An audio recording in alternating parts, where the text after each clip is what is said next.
سلامت اونایی که 1000 تا خاطرخواه دارن ولی دلشون گیر یه بی معرفته. سلامت اونایی که خیلی وقتا کم میارن اما هیچ وقت برای کسی که دوستش دارن کم نمیذارن.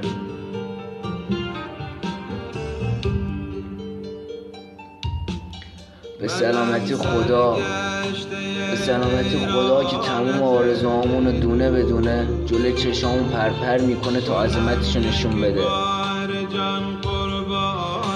به سلامتی اونایی که به قله رسیدن ولی هم نوعاشونو رو پله نکردن. سلامتی اونایی که آرزو بود، نفس بود، آرامش بود، رویا بود ولی خاطره شد. سلامتی پسری که به دوست دخترش گفت اگه بری میشی اسم دخترم، اگه بمونی میشی مادرش.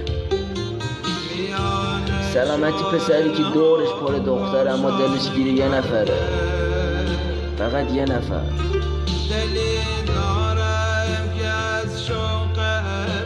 سلامتی سربازی که شبها تا صبح تو خلط تنهایی پستادن اشک میریزه و خستگی میشه به امید این که یه روز به عشقش برسه، ولی خبر از این نداره که عشقش شبا رو زود میخوابه تا از قرار فرداش جا نمونه. سلامتی پسری که عشقشو تو خونه بخت میخواد نه خونه خالی رو تخت. سلامتی سربازی که به خاطر خانواده‌اش شونه‌ای که براش گذاشته بودن و گرفت و برد، هر چند مویی نداشت.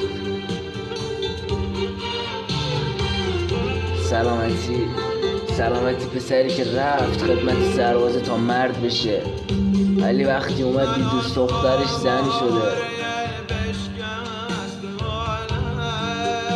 سلامتی اونایی که چه عشقشون پیششون باشه چه نباشه چشمشون مثل فانوس دریایی نمیچرخه.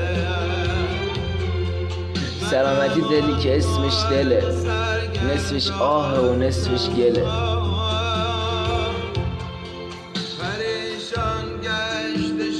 سلامتی پسری که تکپر بود ولی تکپرش پرپرش کرد. سلامتی هرچی مرده.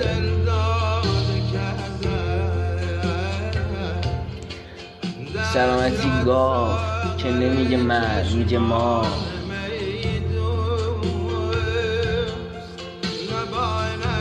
سلامتی مورچه نه واسه ریزیش، واسه تیپ مشیش.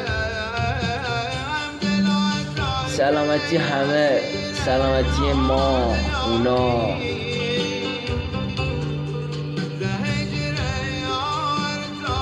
سلامتی میخوام بگم سلامتی دارم اما هیچ سلامتی رو مثل سلامتی تو دوست ندارم.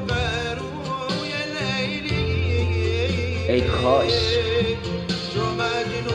همیشه با هم میموندی تا نگم ازت سلامتی. سلامتی دوستان که هر جا میرم پا به پام هستن. سلامتی من و رفیقام، سلامتی من و رفیقام که همه جا با هممون میگیم، ما همینی که هستیم. حرفیه یا مشکلیه. سلامتی دلم که خیلی خونه، سلامتی خودم که از خیلی خوردم هیچی نگفتم. سلامتی خودم که از همین رفیقا که سلامتیشونو گفتم خوردم اما بازم سلامتیشونو میگم. سلامتی خودم که از عشق خوردم، از رفیق خوردم، از خانواده خوردم. سلامتی خودم.